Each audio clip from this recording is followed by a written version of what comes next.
आपका स्वागत है एक और नई वीडियो में। और आज की इस वीडियो में बात करेंगे हिमाचल प्रदेश मंत्रिमंडल की बैठक में लिए हुए बड़े फैसलों के बारे में। और साथ में बात करेंगे कि कौन कौन से पदों को भरने के लिए सरकार ने आज मंजूरी दी है। तो मैं आपको बता दूं कि अप्रॉक्सीमेट 1000 पोस्ट को मंजूरी मिल चुकी है जिन्हें कि भरा जाना है। इन 1000 पोस्ट में से मुख्यतः staff nurse, data entry operator, operation theatre assistant, सफाई कर्मी, वार्ड बॉय, चौकीदार और क्लास 4 की पोस्ट रहने वाली है। वीडियो में आगे बात करने से पहले मैं आपको बता दूं कि Himachal Pradesh public service commission ने एग्जामिनेशन डेट्स आउट कर दी है for the post of JO accounts और जूनियर ऑडिटर। जेओ अकाउंट्स का पेपर होने वाला है 22 सितंबर 2024 को और ऑडिटर का एग्ज़ाम होने वाला है 29 सितंबर 2024 को। आप अगर इन दोनों ही कोर्सेज़ में एनरोल्ड होना चाहते हैं हमारी एंड्रॉयड ऐप के माध्यम से तो आप हमारा ऐप इंस्टॉल कर लीजिए, उसमें आपको कोर्स मिल जाएगा। इस कोर्स में आपको अब मुख्यतः रेगुलरली मॉक टेस्ट मिलेंगे पेपर 1 एंड पेपर 2 के लिए। इसके अलावा आपको सब्जेक्ट वाइज PDF नोट्स मिलेंगे, सब्जेक्ट वाइज MCQ टेस्ट मिलेंगे, करंट अफेयर मिलेगा। पेपर 1 कंप्लीट होगा और पेपर 2 भी आपका कंप्लीट करवाया जाएगा। तो अभी सिलेबस कंप्लीट हो चुका है हमारे इन कोर्सेज़ में, बट आपको अब रेगुलरली मॉक टेस्ट और टेस्ट सीरीज प्रोवाइड करवाई जाएगी ताकि आपको एग्जाम में कोई दिक्कत ना आए। तो जल्दी से ऐप इंस्टॉल कर लीजिए और इस कोर्स को बाय कर लीजिए।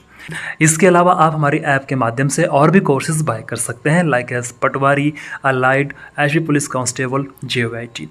बात करते हैं आज की कैबिनेट बैठक में लिए हुए बड़े फैसलों के बारे में। मंत्रिमंडल ने डॉक्टर राजेंद्र प्रसाद राजकीय चिकित्सा महाविद्यालय टांडा में विभिन्न श्रेणियों के 462 पदों को सृजित करने और भरने का निर्णय लिया है। इसमें चिकित्सा अधिकारियों के 14, मनोचिकित्सक और क्लिनिकल मनोवैज्ञानिक के 4 पद, स्टाफ नर्स के 300 पद, रेडियोग्राफर के 2, वार्ड बॉय के 47, ऑपरेशन थिएटर सहायक के 4 पद, ट्रांसप्लांट समन्वय के 2, डेटा एंट्री ऑपरेटर के 10 पद, चतुर्थ श्रेणी के 5 पद, सफाई कर्मचारी के 40 और सुरक्षा गार्ड के 30 पद शामिल है। हिमाचल प्रदेश मंत्रिमंडल की बैठक गुरुवार को मुख्यमंत्री सुखविंदर सिंह सुक्खू की अध्यक्षता में आयोजित की गई। बैठक में कई बड़े फैसले लिए गए।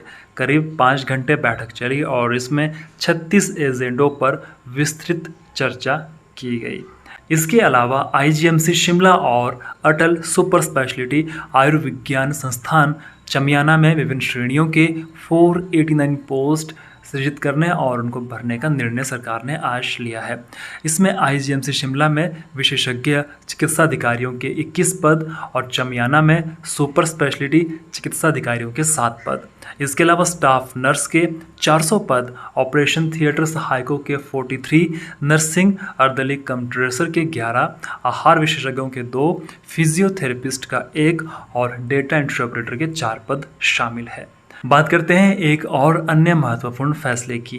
मंत्रिमंडल ने पुलिस कांस्टेबल के पद के लिए भर्ती प्रक्रिया को Himachal Pradesh public service commission Shimla के अधिकार क्षेत्र में लाने की मंजूरी दे दी है। इसका मतलब ये हुआ कि लिखित परीक्षा का आयोजन Himachal Pradesh public service commission Shimla के माध्यम से होने वाला है। आप अगर हिमाचल प्रदेश पुलिस कांस्टेबल की तैयारियां कर रहे हैं तो आप हमारा ऐप इंस्टॉल कर सकते हैं, उसमें आपको एसडी पुलिस कांस्टेबल का कोर्स मिल जाएगा। मंत्रिमंडल ने अपशिष्ट प्रबंधन गतिविधियों की निगरानी के लिए शहरी विकास निदेशालय में विभिन्न श्रेणियों के 5 पदों के सृजन के साथ एक पर्यावरण प्रकोष्ठ बनाने को अपनी मंजूरी दी है। अभियोजन विभाग में सहायक जिला न्यायवादियों के 12 पदों को सृजन करने और भरने का सरकार ने आज फैसला लिया है। हमीरपुर जिले में नए खोले गए जल शक्ति उपमंडल कंजियान, समीरपुर और भरेरी अनुभागों के लिए विभिन्न श्रेणियों के 12 पदों को सृजन करने और उनको भरने का सरकार ने आज निर्णय लिया है। मंत्रिमंडल ने कांगड़ा जिले की नई खोली गई भरोली उप तहसील में विभिन्न श्रेणियों के 8 पदों को सृजन करने और उनको भरने का फैसला लिया है।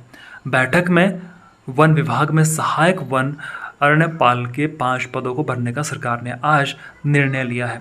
हमीरपुर जिला में नवसृजित पुलिस चौकी गैलोर के लिए विभिन्न श्रेणियों के 6 पदों को सृजित करने और भरने की सरकार ने आज मंजूरी दे दी है। मंत्रिमंडल के फैसलों की जानकारी देते हुए उद्योग मंत्री हर्षवर्धन चौहान ने कहा कि अधीक्षक ग्रेड 1 की भर्ती एवं पदोन्नति नियम संशोधित किए गए हैं।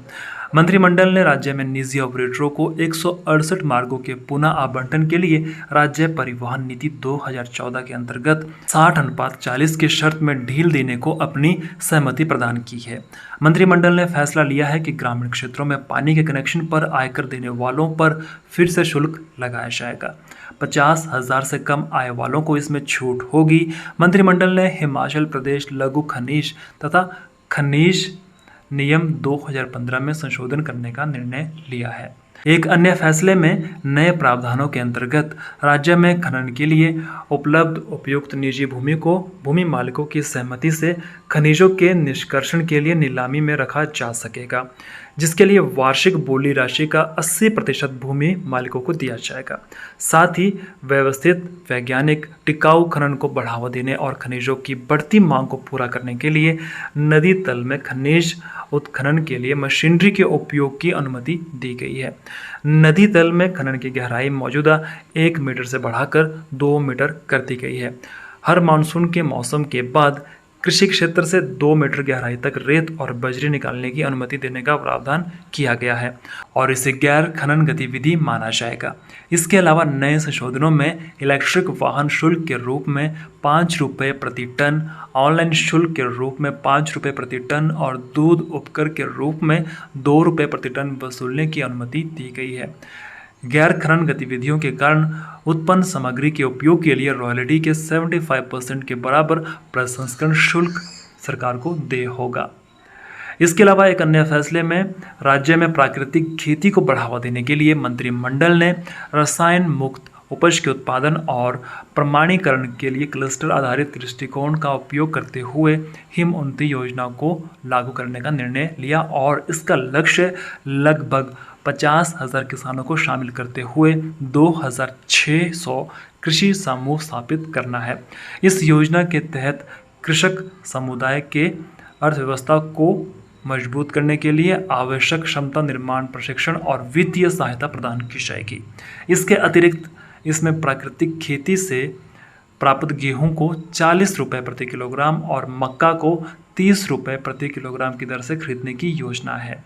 एक अन्य फैसले में मंत्रिमंडल ने पशुपालन विभाग में ग्राम पंचायत पशु चिकित्सा सहायकों के मुद्दे पर विचार करने तथा अपनी सिफारिशें प्रस्तुत करने के लिए कृषि मंत्री चंद्र कुमार की अध्यक्षता में एक उप समिति गठित की है, जिसमें राजस्व मंत्री जगत सिंह नेगी और उद्योग मंत्री हर्षवर्धन चौहान सदस्य होंगे।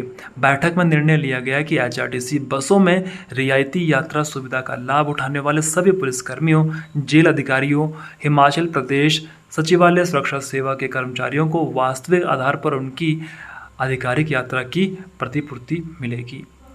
एक